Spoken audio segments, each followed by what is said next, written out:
খেলা থাকিও এবার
আমি যে পিছিয়ে নি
উনিশশো 85 সালে স্বামীজির জন্মদিন 12ই জানুয়ারিকে যুব দিবস হিসাবে আমাদের কেন্দ্র সরকার ডিক্লেয়ার করেছেন।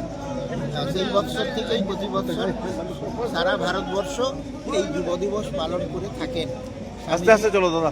স্বামীজির জীবনাদর্শ যুব সমাজের কাছে পৌঁছানোর জন্যই এই প্রয়াস, নবপ্রজন্মের কাছে স্বামীজির বাণী পৌঁছানোর জন্য। স্বামীজির চরিত্রটি গঠিত হয়েছিল তার গুরু শ্রীরামকৃষ্ণদেবকে দেখে, ভারতের হিন্দু সনাতন শাস্ত্র অধ্যয়ন করে এবং পরিব্রাজক জীবনে সারা ভারতবর্ষ ভ্রমণ করে। এই তিনটি উৎস থেকে স্বামীজির চরিত্রটি গঠিত হয়েছিল। স্বামীজি ভারতবর্ষকে ভালোবেসেছিলেন, ভারতবাসীকেও ভালোবেসেছিলেন। 1000 বছর পরাধীন থাকার ফলে ভারতের সমাজ জীবন অধঃপতিত ছিল। সেই ভারতবর্ষের পুনরুত্থানের জন্য স্বামীজি অনেক কথা ভারতবাসীকে লক্ষ্য করে বলে গেছেন। সেইগুলো আজকের দিনে আমাদের স্মরণ মনন করা উচিত। স্বামীজির জয় হোক। নমস্কার। আজকের এই আনন্দ ঘন দিনে কি বলতে চাইবেন? আজকে সকালবেলায় স্বামী বিবেকানন্দের জন্মদিবস উপলক্ষে যুব দিবস কেন্দ্রীয় সরকার ঘোষণা করেছেন। সেইটা নিয়ে আজকের আমাদের সকালের অনুষ্ঠান প্রভাত ফেরি। এছাড়া আরও অনেক অনুষ্ঠান আছে। এই দিন আমরা স্বামীজির দেখানো পথে যেন অগ্রসর হতে পারি, আমাদের আত্মবিশ্বাস যেন জাগ্রত হয়, যে আত্মবিশ্বাসের সাহায্যে যে আমাদের মনের অবস্থা সম্বন্ধে যেন আমরা সামনের দিকে এগিয়ে গিয়ে এই ভারতবর্ষকে একবারে সামনের সাইডে নিয়ে যেতে পারি।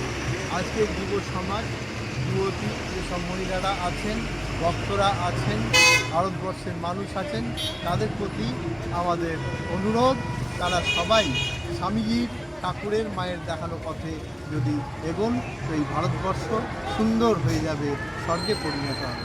যুব প্রজন্মের কাছে একটা সমস্যা, আজকের দিনে বেকারত্ব বাড়ছে, সেই সঙ্গে নেশার বিভিন্ন ঘটনা বাড়ছে। সেই জায়গায় দাঁড়িয়ে আজকের দিনে বিবেকানন্দের আদর্শ কতটুকু স্থায়ী থাকতে পারে বলে?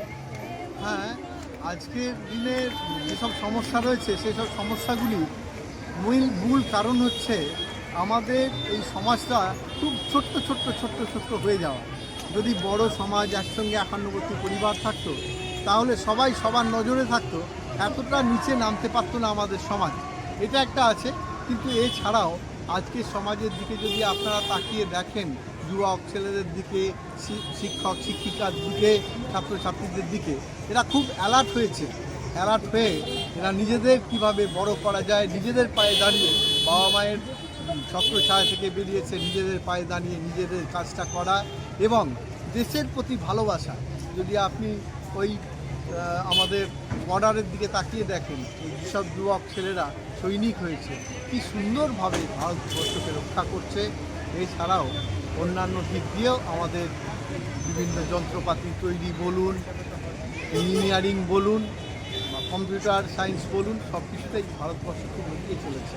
সেই জন্যে সামান্য কিছু তো খারাপ থাকেই, কিন্তু সেটা আস্তে আস্তে ঠিক হয়েই যাবে, এ বিষয়ে আমাদের কোনো সন্দেহ নেই। ধন্যবাদ।